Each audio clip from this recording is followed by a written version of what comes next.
What's going on, everybody? Welcome to the Prop Queen Pod. I'm Ariel Epstein. Very excited for today's show. Hopefully, we make you some winners today.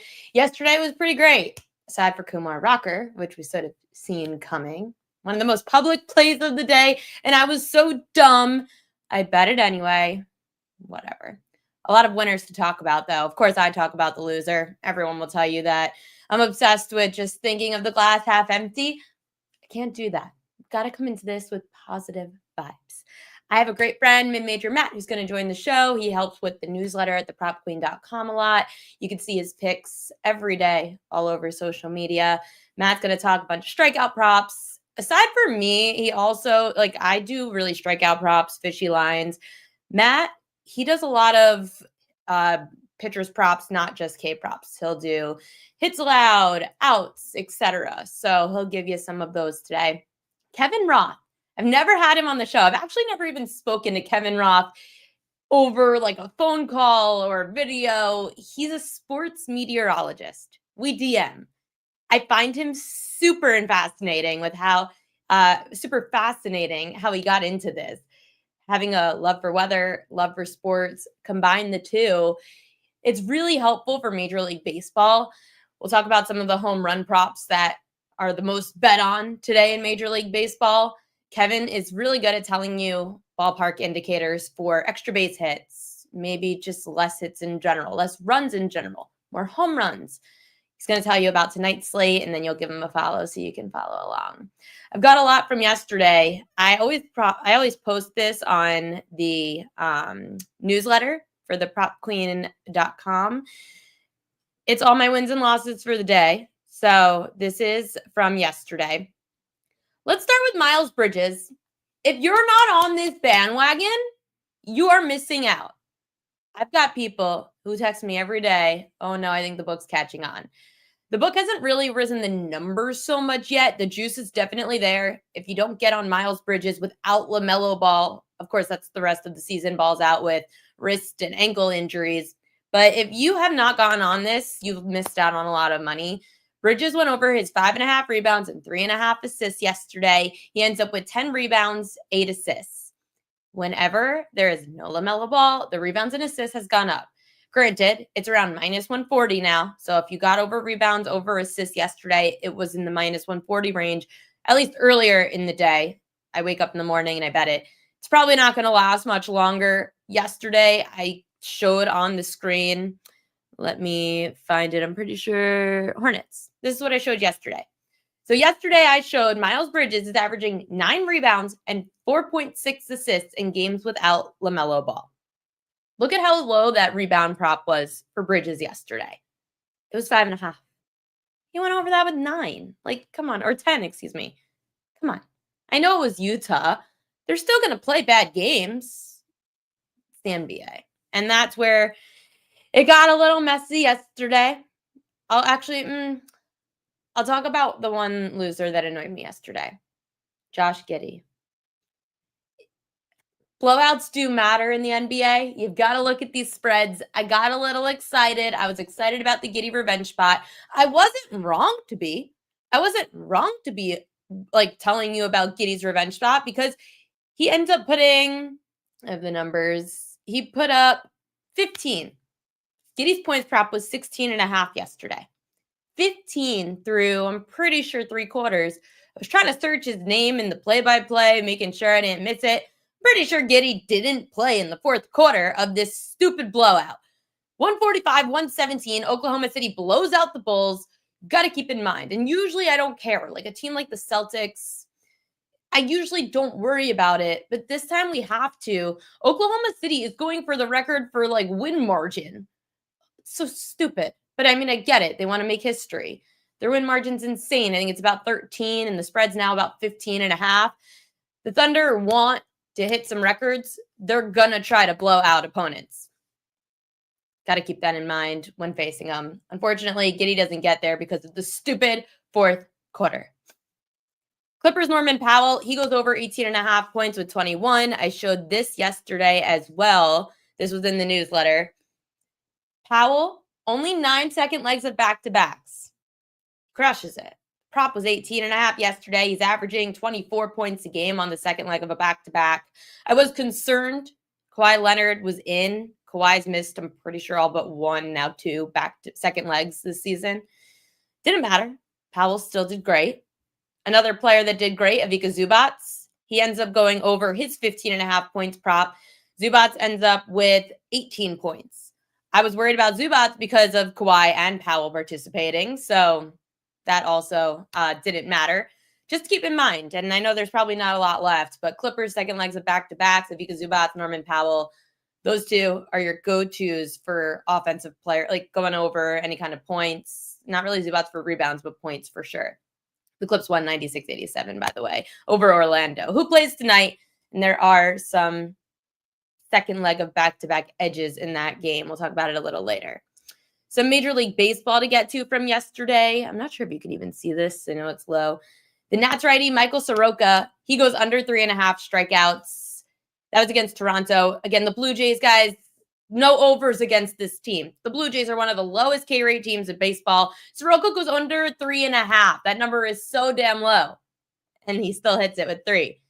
What didn't hit yesterday was the fishy line. The fishy line, whatever. Toronto ends up winning. You can't always bet on the Nats. I said stay away or don't. Stay away from the game. The Nats, it's hard to bet on them. Another one that was crazy, Ronel Blanco, the Houston Astros starter. So when I watch these games, especially later on in the night, the K-prop sweats, Matt will talk about it when he comes on in a few minutes. Brutal. So Blanco's pitch count's getting up there. It's the top of the 5th inning against the Giants. Blanco strikes out the last batter of the 5th. Gets 6 Ks. So I'm all pumped and I'm like, okay, I could shut this off. I looked today at what happened afterwards. He had one batter faced. He walked him in the top of the 6th and he comes out of the game. So just remember, these strikeout props are so close. Blanco, if he didn't strike out that last batter of the inning, if it was a pop-up, if it was anything else, you knew the Astros had one more batter left in them. So we got there. We got a lucky break. Thank goodness. Tyler Glasnow, he was at home, punched out 8, went over 6.5 strikeouts. So that was great as well. I mentioned Kumar Rocker, loser. I told people to mention in the comments, so I want to look at some of their comments. Sandy, under 5.5 hits allowed. Did you hit that or did you lose that? So I'm just curious if that was a winner or loser for you, Cuban Oracle. There's that one. So Sandy, okay. Let's see what else. Max Milson, get a real job. It is my real job. I'm sorry to tell you. Like, it actually is. Get paid to do this. Jessica Brand, extremely successful last night. We always talk things out. Told you on Rocker as well. She did. Jess told me it's bad. And this is what happens when the public bets, when everyone's on it. And we're going to talk about propaganda coming up a little bit later in the show. The most bet on props for tonight, according to BetMGM. Just stay away from them. The public, they're frustrating. They did hit 1 of 4 yesterday. Let's see. All-time good beat, Jessica said, with Marlins team total over 3.5 runs, plus 102. Love when the model works here. That's great. The Marlins, I don't know. Is it the bats? I mean, they stole the Yankees bat guy. Just kidding. I don't believe in that. Had Dodgers money line, Reds money line, then under on the first 5 on Mets Marlins, and Alonso hits a grand slam. If you were listening yesterday, Tom Vecchio came on the show, and he also gave out Alonso RBI. That one was beautiful. All right, I'm going to bring on my good friend now, Mid-Major Matt. Let's welcome him into the show. I've got some new fancy looking screens thanks to my friend Justin. What's going on, Matt? We will never see a Quantrill 3.5 hits allowed over again. And that was, even though it was juicy, I had to take it. You love Cal Quantrill, by the way. People may not know this about you. Whenever it's a Cal Quantrill day, I text Matt, good morning, happy Cal Quantrill day. Oh my gosh. So what is it about Cal Quantrill that you're so obsessed with? Well, for the longest time, he was an outs over machine. I mean, every start, even when he was doing bad, he'd still go 6 innings. It's just one of those things that you find these guys, Jordan Lyles used to be an outs over guy too, and he would have some horrendous starts and still go 5 or 6 innings at a time. So I noticed that. And then he started giving up a lot of hits over these starts. And once I started looking at the hits allowed market, I took advantage of that. So, and then he was also a strikeouts under guy. So like until he figured out his off speed stuff and started striking out a few more batters. But Cal Quantrill's always good for something, whether it's outs, hits allowed, or strikeouts under. When Cal Quantrill got picked up, traded, I forget if it was a free agent or not, but you texted me and it's weird sometimes we don't always text in non-baseball season. You were like, oh, Cal Quantrill, he's on a team. Let's go. Yeah, he's a guy. And now look, the Marlins, they have some injuries in their rotation, so I don't think he's staying all season. Once they get some of their other guys healthy, he probably won't be there. But until he leaves, we're going to take advantage of it somehow. Let's talk about what we could take advantage of tonight. Matt, you always post. Oh, this is not. See, I'm new to this whole graphics thing. I'm going to try. There we go. So this was about last night. Now your graphics. There we go. Matt, you've posted your bets for tonight, and I'm not going to keep these up for so long because I want people to make sure they follow along. But what would you say is one of your favorite plays for tonight's slate of games? Well, I mean, I think tonight one of my favorites is looking at Logan Allen's under for his strikeouts. I mean, he's a guy that has struggled against teams that make a lot of contact. We've seen so far. Now, granted, San Diego's only seen one lefty, and it was Chris Sale, and he went over. But like San Diego last year they averaged 3.93 strikeouts per game against left-handed starting pitchers. And I don't think Logan Allen's going to go more than 5 because he didn't go that far in spring and struggled a little bit at times in spring. So I like the under 3.5 here against the San Diego Padres. The other thing that I'm kind of taking a shot on is Logan Gilbert's outs over. He's a guy who goes deep in ball games. And after Emerson Hancock, who we had the under on yesterday, didn't even last the whole first inning, they need some length from their starting pitcher. Now, it's no guarantee, and the juice was ridiculous. It was plus 150 to the over. But like, he's a guy that regularly goes 6 1/3, 6 2/3. So I figured let's take a shot on it at this price right now. Logan Gilbert was someone I looked at strikeout prop wise against the Tigers. However, his numbers strikeout wise were met. The Tigers have not been striking out as much as they did last year. So Gilbert over outs makes a lot of sense. Good play plus 150. We're both betting Will Warren in different ways today. How are you going to take him against the D-backs? Yeah, I'm looking at his hits allowed over because I think he's going to go. He stretched out. He went plenty of pitches. He threw plenty of pitches in the spring. But if you notice his last couple starts, he started giving up a lot more hits in spring training. And then you look at his starts last year, he would go 4 or 5 innings and he'd get some strikeouts. Like his strikeout numbers were pretty decent last year, but he gave up a lot of hits. And I just think that, 3.5 is such a low number. I almost would rather not have the big inning. I'd almost rather have the inning where he gives up 1 hit. And then the next inning, he gives up maybe 2 hits. And then you're at 3 and you just need 1 more. So I think he's the type of guy who could spread 4 hits out over maybe a 5 or 5 1/3 inning outing this evening. See, I could agree with that. I've got them in the fishy line category today. So stay tuned for that later on in the show. I do not trust Warren going out on the mound for the Yanks. People are all high on the Yankees because of their bats, Matt, and people are not realizing how hot the D-backs have been. They're second in nearly every statistical offensive category behind the Yankees. Yeah, and I think part of that is the Cubs pitching's not the greatest. But if you look, I mean, they have beaten up on starting pitchers. 10 runs scored against starting pitchers so far this season, and they've had 22 hits in those 4 games against starting pitching. So, I can see them getting a lot of stuff done early in this game, and certainly the weather will be a nice factor here. And so, I just don't think Warren's going to have a great start, but I think he's going to be in there long enough to give up 4 hits in this one. Usually when I look at a game between the Rays and the Pirates, I'm like, oh yeah, strikeout prop central. Guaranteed. We talked about the Rays pitcher Shane Baz, who's going on the mound tonight. Earlier today, I said he stands out to me kind of for strikeouts. You didn't like the strikeouts. You like something else. What is it? Yeah, I like the outs over. I think his outs, the Rays are very careful with their starting pitchers. They are very careful, and there are always these random starts that the Rays have where these guys leave early despite pitching really well. I think he's going 5, and the books blessed us with a 14.5 for his number. The Pirates aren't exactly this great offense right now, and you look at the starting pitchers so far. Rasmussen went 5, Meyer went 5 2/3, Gillespie went 5 innings against the Pirates. So, like, you're just asking a guy that they probably will cap at 5 to go 5 innings. So I'm going to take a shot with him. The one thing I'm kind of worried about, and we're going to have to watch this as the season goes along, pop-up showers in Tampa Bay. We never had to worry about that sort of thing when they were inside. Like, I'll say this, the game earlier when Taj Bradley was on the mound, I wanted to play his strikeouts over. I wanted to play his outs over, but using the weather forecast, there was pop-up shower potential. There was a chance that there was going to be a rain delay and that would get him out. And so I didn't play it. Those rain showers never came. And so therefore I lost on some potential winners for Taj Bradley. But we never had to worry about this with the Dome.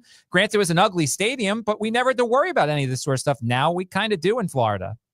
It's so true. Even though you are you're very good with the weather and monitoring baseball. Sometimes I forget weather matters. I guess it's because I'm so fixated on basketball for a few months. It just slips my mind. It's true. And Florida is a little bit iffy because of those pop-up showers, like you mentioned, but you can get them kind of anywhere. How much do you consider weather when handicapping these props for even just hitters props, pitchers props, etc.? Well, I mean, I use your next guest page on Roto Grinders. I go there every day. And now look, sometimes, I miss the update when I follow him on Twitter. So I get the updates there. But like, it's where I start. Every morning when we do our little back and forth, I have all the tabs open, and my tabs right now are the weather, the MLB.com page. You start with weather? I have to look and see who's, where's their rain? Where is their wind? Where is it cold? If there's wind blowing out, pitchers are not going to last as long. So I might look at an outs under. If their wind is blowing in and it's really cold, that kind of benefits the pitcher. So there'll be less hitting. So I look at an outs over. So yeah, weather is definitely up there.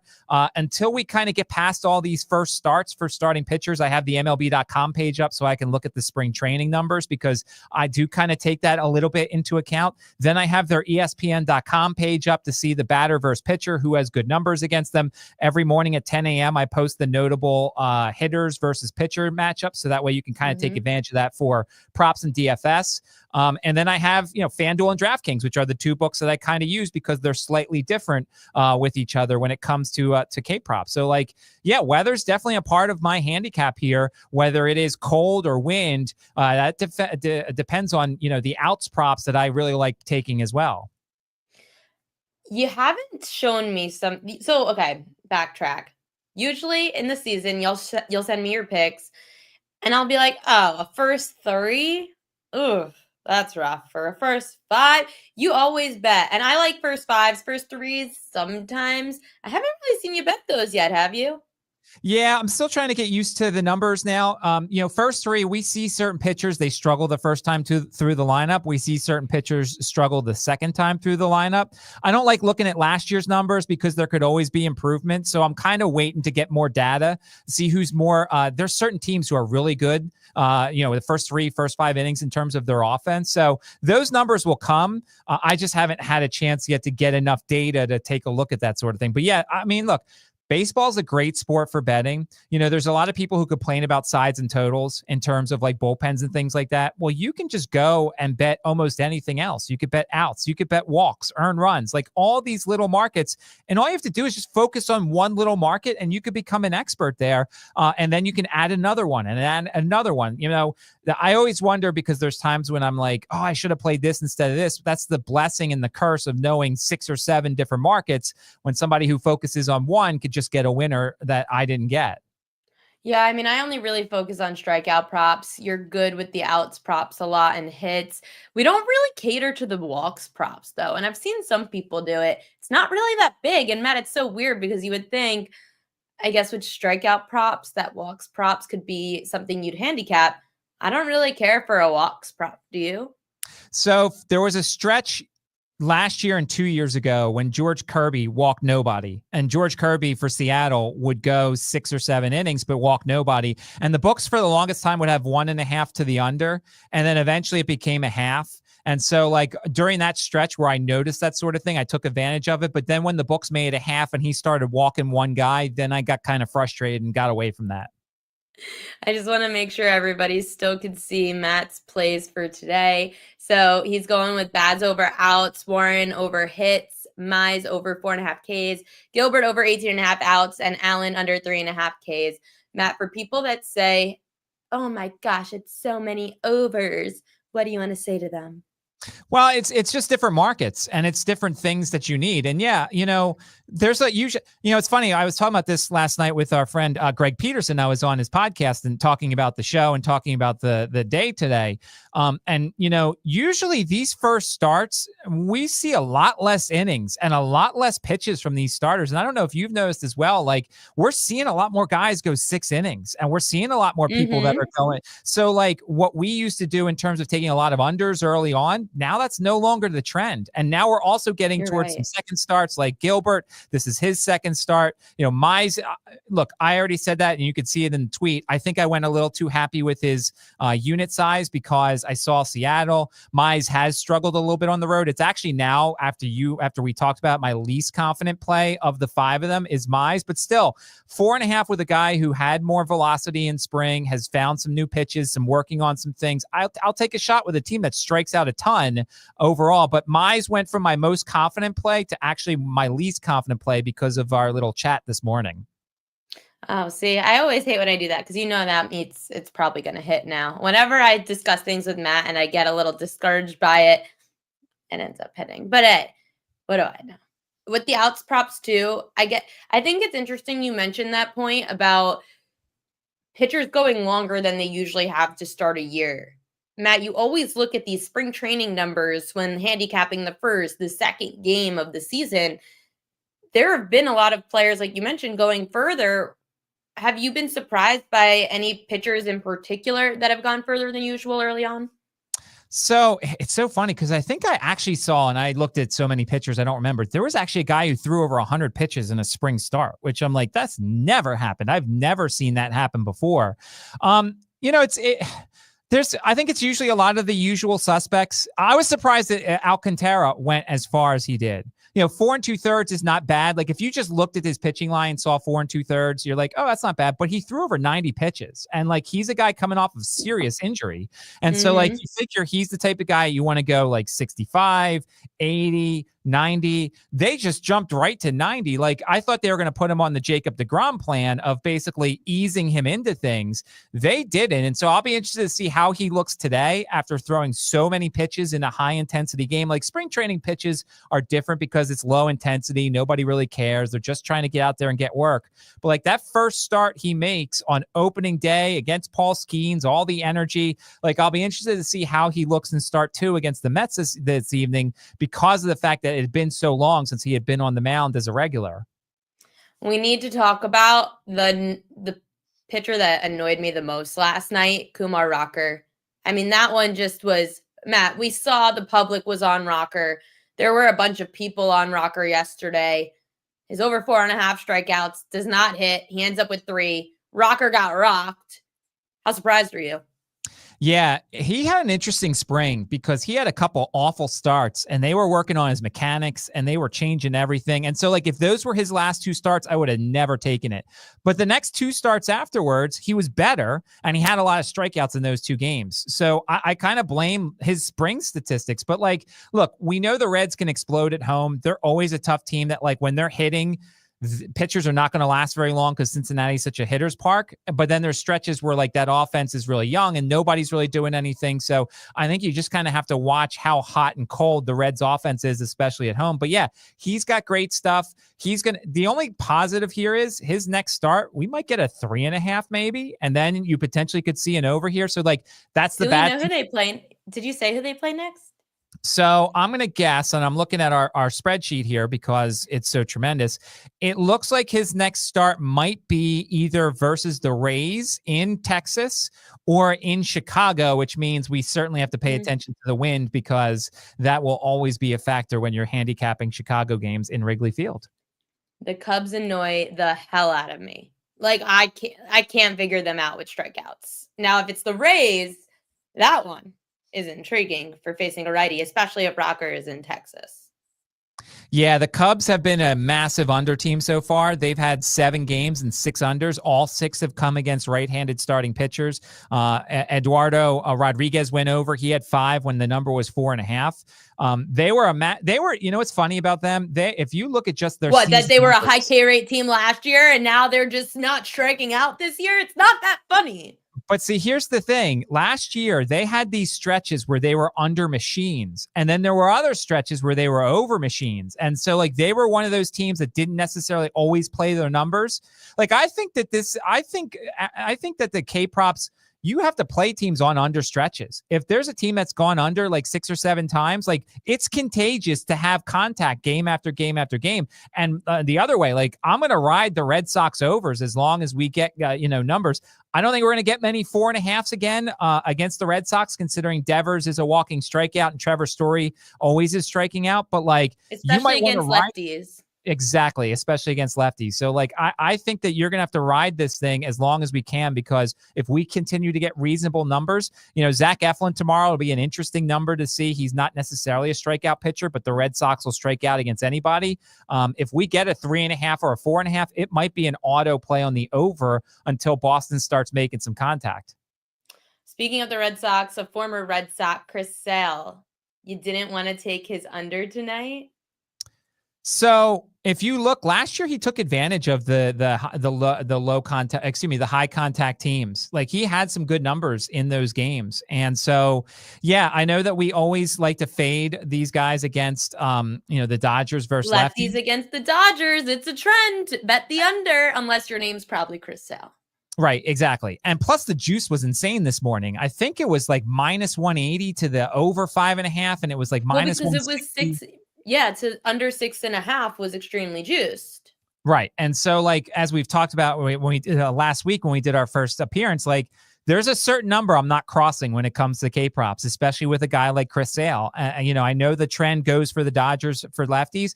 Here's the other one I'm surprised you didn't bring up was Michael King today going to the under 5.5, but he had 6 strikeouts in Cleveland last year. And so, like, that kind of scared me a little bit against the Cleveland Guardians team that so far has played to the under.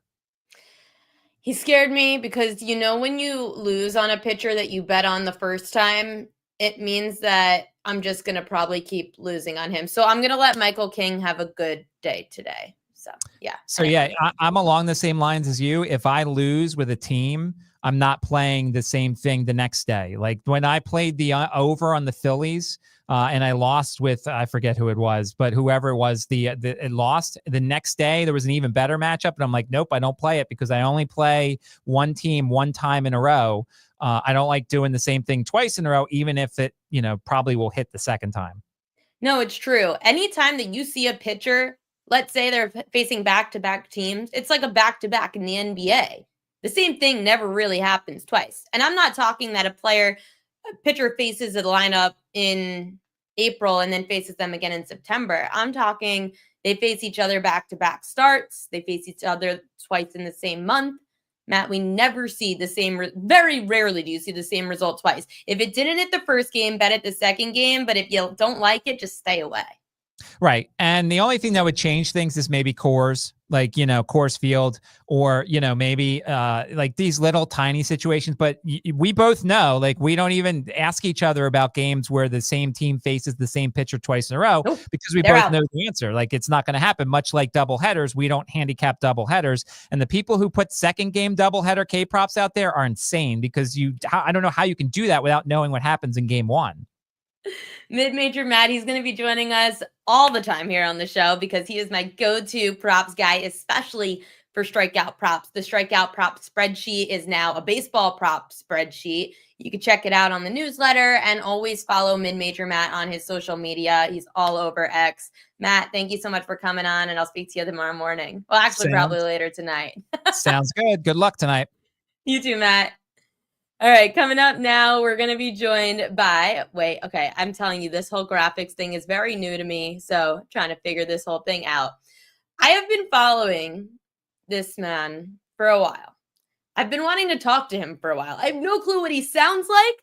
I have no clue what he even really looks like outside of his picture on X. If you want to know the weather today, but we don't care about really the weather. I don't really leave my apartment in the city. I just want to know how the weather is going to impact everything that goes on in a baseball stadium. And that is what Kevin Roth does. So Kevin Roth, thank you so much for joining the show. Hold on. I need to add you this way. All right. I'm talking. Hey. I just got these graphics set up, and it is very interesting putting it all together. But thank You're you working for on coming it. on. Hey, thank you for having me. Honestly, I'm pretty thrilled to be a part of it. So thank you. Oh my gosh, of course. So the weather. I mean, how do you get, obviously people love weather and they get into meteorology. How do you end up combining the two? Yeah, I am a sports nerd and a weather nerd. And I kind of went the classic like TV weatherman route. And I did that for a decade, just, you know, on Local the news. news? Like Rick Tamlin, I'm your weatherman. I was a local sports anchor. So I thought that you got your start in local TV as well. So yeah, I was doing that, but you know as well as I do that industry, it's not the anchorman heyday of TV news, right? It's not exactly trending upwards at this point because not a whole lot of people watch the news. And I just kind of randomly lucked into, I had a friend ask if I had any knowledge of sports and if I would be interested in doing sports weather. And I was like, those are my two favorite things. So yeah, I want to do that. And I started with Roto-Grinders. That was 12 years ago when I started doing my first baseball forecasts. And it's kind of taken off since then and grown into what it is now. Do you just do baseball or you do other sports too? It started as baseball, really just forecasting rainouts. It wasn't even temperatures and winds and props and all that. But now it's baseball, it's golf, it's NASCAR, it's football, it's college football, it's hot dog eating contests. Hey, that does matter out in Coney Island. It rains. That's right. It rained. Look, if it's going to be 85 degrees and humid, nobody's eating 80 hot dogs. You know, it's really just kind of taken its own thing where if it's outside and you can bet on it, I'm probably, if it's weather related, I'm probably the guy for it. So I want to show some people essentially what you do. And I'm going to get this up on the screen. I told you this is a work in progress. Demonstrate. Before we even get into what this is per se, and you could break it down, how do you come up with these metrics? So the first thing that I did was I used to just kind of qualitatively describe what was going on in a game, right? All right, it's cold, and cold air is dense air, and hot air is thin air. So if it's cold, a ball that is hit at 50 degrees is not going to travel as far as a ball that's hit when it's 85. That's just the nature of the atmosphere. If it's cold, everything is condensed. So even a well-hit ball will not travel as far. And I used to just describe that verbally. Same thing with the winds, right? If the wind is blowing out, and it's pretty self-explanatory, right? If the wind is blowing from home to center field, the ball's going to carry better to center field. Whereas if the wind is blowing in from center field, the ball's going to get hung up in the wind and not carry as well. And that worked great for the first few years I did it. But the more I got into fantasy sports and the more I got into sports betting, I realized that people wanted quantitative data, not just these descriptors of, oh, this is good for hitters or this is bad, but they want to know how good, how bad, what are these statistics? So I met up with a weather company essentially, and we built this tool together that you're seeing now called Weather Edge. And we pulled all of the data from every baseball game going back the past 20 years. We looked at what the weather was and what the outcome was as far as runs and home runs and that kind of thing. And so we built a tool that now will show you what the forecast for today's game is in every spot. Like today, you've got the game in New York. It's 50 degrees, which is pretty cold considering baseball is typically a summer sport. And then it pulls all of these similar weather games in Yankee Stadium. There's been 60 of them, it looks like, down at the bottom. And it shows you that in those 60 games, when temperatures were around 50 degrees and when winds were similar to what we're seeing now, there's been a 10% decrease to home runs as compared to all other games in Yankee Stadium. So it's just a way to isolate weather as a variable instead of describing it or saying, well, was it the bats that did it? Is it the pit? Is it just purely just weather? If weather is the only thing that matters, and it didn't matter if they were good hitters, bad hitter, whatever, it would be a 10% decrease to home runs. Of course, we know that's not inherently true, but if weather was all that mattered, this was all you would need to know. It's funny. I saw you tweet out the other day when everyone was talking about the Yankees torpedo bats. You said, if the Yankees, what you said something like, if the Yankees score a lot of runs, it's going to be because of the bats. And then they kind of did. So, yeah, it was the first game they went off, right? When they hit like 9 home runs. You were the reason I was concerned, by the way, because you said it shouldn't have happened. Right. So the first time they went off, it was like 85 degrees and winds were blowing out at 20 miles per hour. It was perfect home run weather for that first game. And everyone was talking about the torpedo bats. And I was like, well, maybe, but also that was perfect hitting weather. The next game, it was like 48 degrees and winds were blowing in. And I was like, look, if they hit a bunch of home runs in this weather, then I'm sold on the torpedo bats. And they did. They hit like 5 bombs or something. So clearly there is something to it, no doubt. The torpedo bats, hey, listen, they may be. I think they're the real deal. Again, this thing, I thought this would work out better today. Okay. It's working. It works. No, I know. I don't want to cut off your face. They could see me for an hour, but I want to make sure that you're still present. Thank you. What other games tonight stands out to you from a weather perspective? It's not all that exciting of a night weather-wise, but I do think that in general, early in the season or very late in the season is when things are most interesting. Because in the middle of summer, it's kind of hot everywhere. You don't have these big swings. But on a day like today, you look at Tampa, it's in the 80s. It's 82 degrees or so at first pitch. Winds are kind of blowing out. That's great hitting weather, right? Especially for this time of year. And then you look at some of these other games, and I'll just pick a few. We're in the 50s in Oakland, 50s in San Diego. We're in the 40s in Chicago.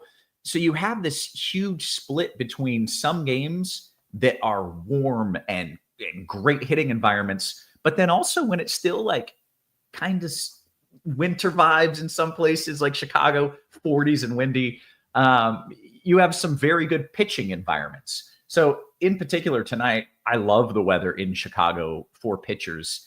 It's like 42 degrees. It's absurdly cold. It's not at all baseball weather. Winds are blowing in at 15 to 20 miles per hour. If this was Wrigley, the over-under would be like 4.5, right? Like this is perfect pitching weather.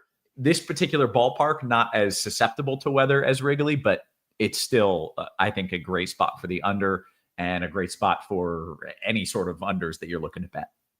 Hey, betting is great for what you do right now. We all love all your information. I've got 2 parks that I don't have really that much information on. I'm kind of putting you on the spot, so I'm sorry if you don't have an answer. That's fine. First, Tampa Bay. The Rays are playing at Steinbrenner Field. We haven't seen regular season games really be played there. It's the Yankees spring training home. How do we quantify weather in Tampa now for the Rays? Yeah, that's the issue, is that we don't have data on this, as you mentioned, right?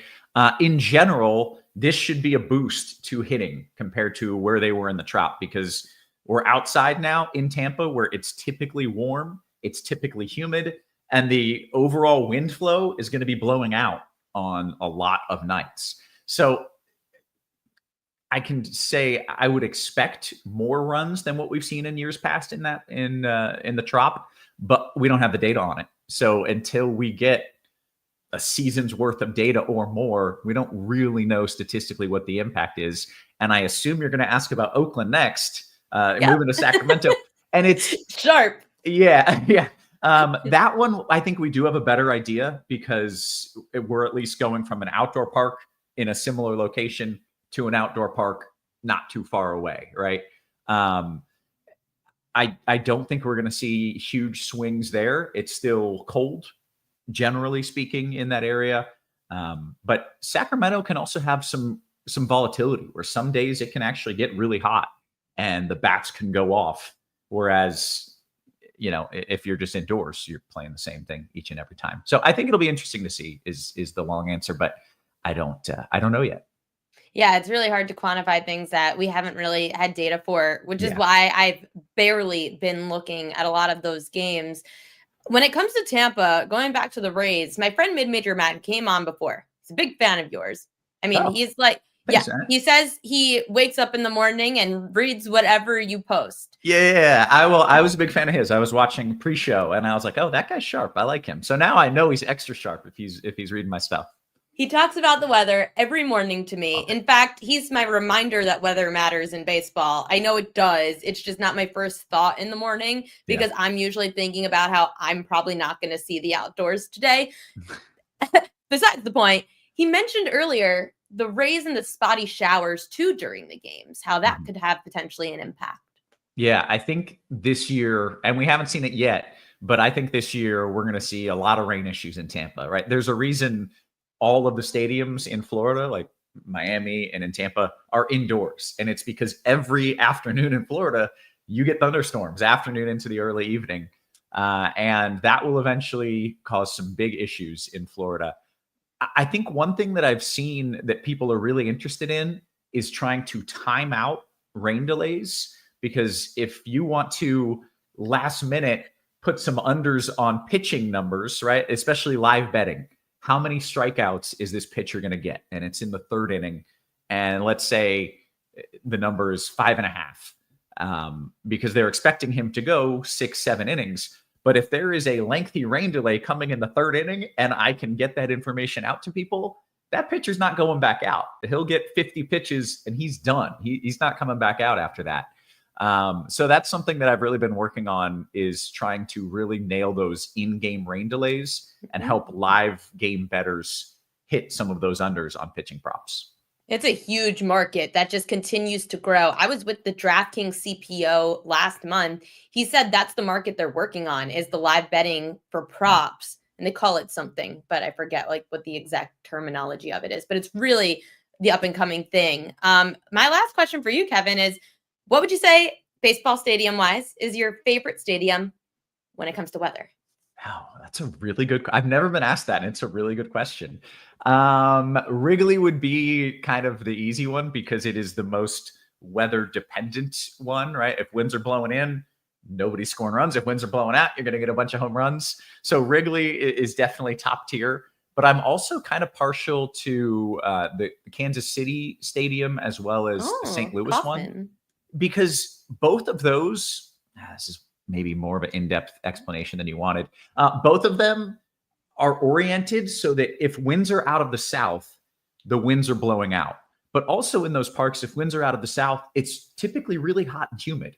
So if you get winds in a certain direction, all of the hitting stats align, right? It's hot, that's good for bats. It's humid, that's good for bats. Winds are blowing out, that's good for bats.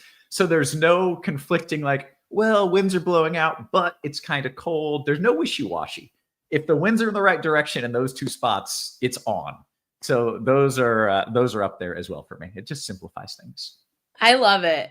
It's something I never have spoken about or interviewed about after I'm such my a local weather news nerd. days. I'm sorry. It's I so was nerdy. I wish I should have done this for you. Everyone who knows me this long, since my local news days, I had to cover a category for Hurricane Florence in New Bern, North Carolina. It was a mandatory evacuation. Because I'm with the news, I had to cover it. I'm the sports girl.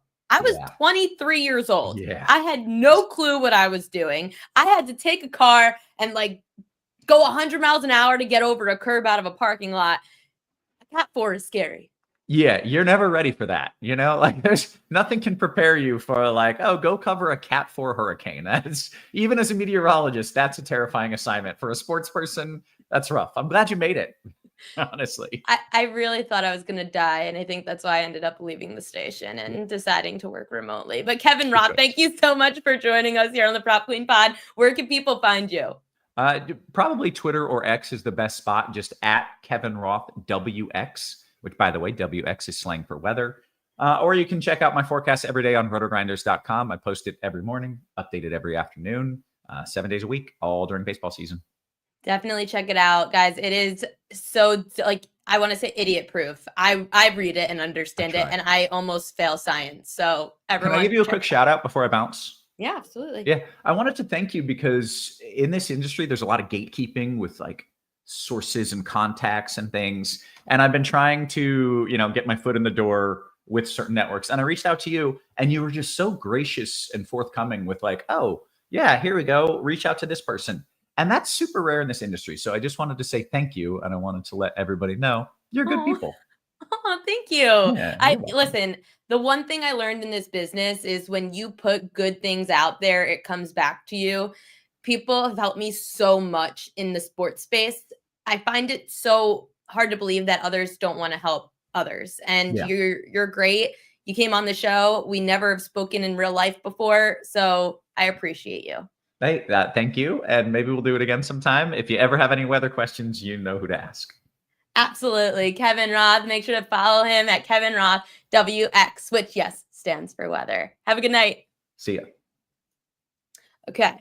Again, now I need to see. Oh, no, I'm going to remove you. I told you this is a mess. Okay. I'm trying to figure out this whole new thing. I've got graphics today. My friend Justin, speaking of small worlds. So we just spoke about it with Kevin, and that was really nice of him to say that. The sports industry is really small. As big as it is, it's really small. I worked for the New York Yankees in 2015. I was an intern. I was there from May to September. Not only did that internship help me get a job at MLB down the line, it's helped me meet so many awesome people. These graphics, the one with the prop queen above my head, the one, even this one right here with just my name. I've got a really cool Royal Locks graphic coming up. It's all from my friend Justin, who I met at the Yankees 10 years ago. He went out on his own, decided to do what I'm doing, going out on his own. He's a graphics build, like he builds graphics. And I said, you know what? Justin started his own company. I'd rather him do it than go ask some like AI generator to make me a graphic. And he did. So everybody in this industry who helps others, it really is so meaningful. And it goes for all industries, but in the sports betting space, that's where my bread and butter is. And it's not even just the sports betting people. It's also been people outside of sports betting as well. So one player for Dinger Tuesday. Okay, I'm going to go through now. These are the most bet on props for BetMGM. Wait, let me get rid of this. I have a propaganda thing too that Justin's in the process of making. So shout out to Justin for getting some stuff done today. Hopefully we'll have it tomorrow. Chris Sale over 5.5 strikeouts, minus 185. Seriously? We're laying 185 on a K prop. You guys are out of your damn minds. This strikeout prop went down. It was 6.5. It's now 5.5 because Chris Sale is up against the Dodgers, who have one of the lowest strikeout rates in baseball against left-handers. I will not be surprised if Sale has 6. Now, granted, it is one of the most bet on props. I can't see Sale having 5. He might have 6. I just won't bet the under. It was 6.5 earlier with heavy juice to the under. I won't bet that because I was looking through all of Sale's strikeout props last year. He gets 7 sometimes. And no. Anyway, Sale is a stay away tonight, especially since he's the number 1 prop. Shohei Ohtani over a half a home run. I don't really have anything on this, to be honest. It's plus 425, which is, I think, pretty juicy for him. Usually he's in the 3-1 range, but no interest there. Aaron Judge, I have some numbers on. So let me add Aaron Judge stats. Thank you to MLB. I have to read this off the screen. So Aaron Judge hit 545 with 2 doubles, 4 homers, and 11 ribbies over the weekend. The hot start stands in stark contrast to his last season, which, that was bad. We don't need to talk about that. So Judge, in his last 134 regular season games, is hitting 358 with 58 home runs and 142 RBIs. This performance is Babe Ruth-esque. So Judge's hitless in 7 career at-bats with Burns with a walk and 3 strikeouts. Oh, and what are the odds? Aaron Judge is the 3rd most bet on prop at BetMGM, and his numbers against Corbin Burns are horrible. Burnes had 2 starts last year against the Yankees. I'm going to get into this with fishy lines. Burnes pitches well against the Yankees. And if you pitch well against the Yankees, it usually means that you pitch well against Aaron Judge. When you've got a sub-2 ERA against the Yankees through 3 career starts, including 2 last year as an Oriole, I'm probably staying away from Judge. Let's also not forget that Kevin Roth came on last segment, and Kevin Roth said that the weather at Yankee Stadium is not conducive to home runs. Negative 10% chance. Now, I'm not saying, of course, that Aaron Judge can't defy weather odds. Just, no, don't go for it today, okay? It's one of the most bet on props on the board. That is not what I was looking for. Okay, number 4, Yankees over 3.5 runs scored. Again, 4th most bet on prop of the day is the Yankees. I might as well just do fishy lines. Ellie De La Cruz over half a home run, whatever. I really have no say in that. Sorry, I know you wanted player for Dinger Tuesday. I gave you ones not to bet, Mike. Mike said he wants Dinger Tuesday. Here, I'll give you this. Before we go to fishy lines, which is featuring the Yankees, here are some of the props that you should know. So the player today that's hit the most home runs against his pitcher that he's facing. So you've got Nolan Arenado and Kyle Hendricks has a big matchup. Juan Soto has 2. Didn't Alcantara pitch yesterday? I think this is messed up. Polanco versus Casey Mize. That's another good one. 2 home runs. He's hitting 357. I saw somebody in the chat actually say that they liked Polanco today. Yeah, there we go. Reverton. I'm liking Polanco home run today. There you go. Yeah. 357, 2 homers. It's 5-14 against Casey Mize. I don't mind that. See, I'm not a big home run prop better. I like over total bases. At least if you get a player that's hitting well. And of course, don't look at like this one with Logan Gilbert and Manuel Margot. Like that's not enough of a sample size. 20 at-bats or more is what I would look at. You could bet unders on this too. Like Teoscar Hernandez doesn't have good numbers against Chris Sale. Mookie Betts does have decent numbers against Chris Sale. Make sure to look at lefty-righty splits. Paul Goldschmidt, that's an interesting one. 1 double, 1 home run, 3 walks, 11 strikeouts, but he's got a 323 batting average against Burnes. Discussed this, of course, earlier about Burnes and how he's had success. But again, like, sorry, I get thrown off by the chat. Again, you've got Paul Goldschmidt in this lineup who didn't face Burnes last year. So that's something to note. Fishy lines. Let me get rid of this screen. Okay. So the fishy line of the day, it's the New York Yankees. The Yankees, the line has moved, and I do have the exact numbers. So let me take a look at the Yankees line today moved -112 to -102 since this morning. 80% of the public is on the New York Yankees today, and yet the line's moved about 10 to 15 cents in favor of the Diamondbacks. Everybody is talking about how the Yankees have the torpedo bats. The Yankees are amazing. And yes, the Yankees have been the best offense in baseball to start the season. You know who's number 2? The Diamondbacks. You know what else? The Diamondbacks know how to make contact and they know how to play small ball. The Yankees don't.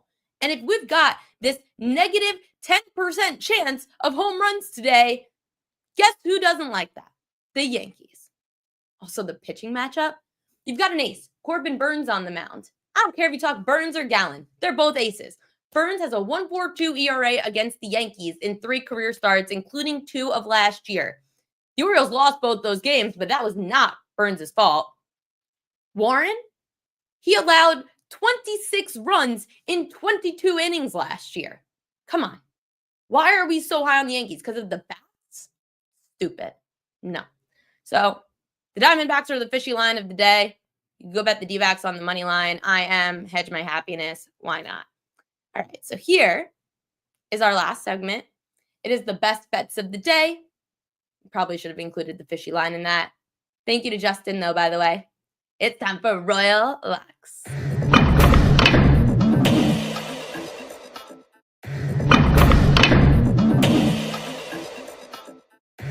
Pretty cool. I accidentally hit the loop button, so that was my fault. Shouldn't have looped. Next time, I'll get it right. It's cool. Royal Locks time. I would say that my favorite strikeout prop today, I've got two that I really like. First, I'm going D-backs money line, as I just said. Second, Will Warren under 4.5 strikeouts. Warren shouldn't stay in this game very long. He has not started yet this year. It's lucky to be here. Warren is in the starting rotation because everybody is basically hurt on the New York Yankees. Warren last year did not face any low K rate teams. I think he was in 6 games last season. Yeah, 6 games last season. None of them were strikeout prone. Or excuse me, all of them were strikeout prone. None of them were low K rate like the D-backs. The D-backs averaged just over 4 strikeouts a game last year against righty starters. That also, majority went under. 65% of righty starters went under their strikeout prop against the Diamondbacks. So why is Will Warren any different? He hasn't seen a lineup like this that's so daunting. Just full way through. They're going to mess with him on the bases. Will Warren under 4.5 Ks. Another one, Cubs lefty Justin Steele. He stands out to me over 5.5 strikeouts. Opposite of Warren, Steele to start this season has actually only faced low K rate teams. Faced the Dodgers, faced the D-backs. He had 4-2. So yeah, you're looking at this. 5.5. You know, if you were so down on Steele, why is the book still high enough to keep him at a 5.5 strikeout prop? He's facing the Athletics. The Athletics, they're one of the more strikeout-prone teams in baseball. They average just over 5 strikeouts a game.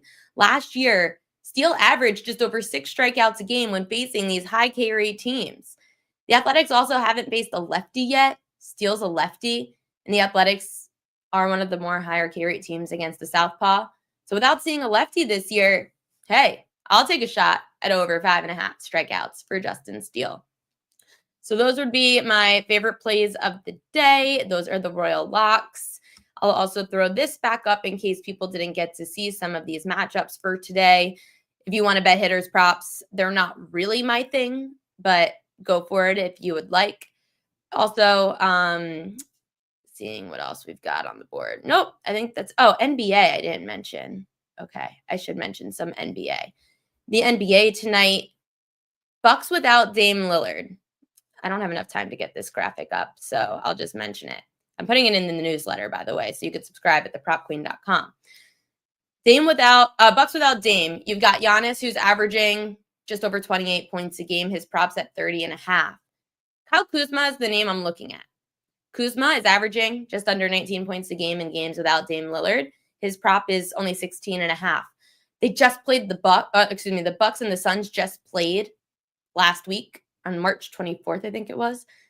Kuzma had 15 points. And Giannis had the big game, but now there's no KD. I think things are going to change a bit. Kyle Kuzma would be the name I'd look at tonight over points. In games without Kevin Durant. Kevin Durant is out for at least a week with an ankle injury. I think it was an ankle. You've got players like Devin Booker, who's averaging 26 points a game without KD, but his prop's 27.5. What stood out the most was how opposing bigs do without KD. Opposing bigs, Domantas Sabonis, 20-12-5. He also had 11, 10, and 9. Bam Adebayo, 25 points, 12 rebounds, 8 assists. Nikola Jokic, 26 points, 11 rebounds, 9 assists. You could look to Giannis maybe on the boards. His prop's 11.5. Maybe it's like a rebounds plus assist prop that you get on Giannis.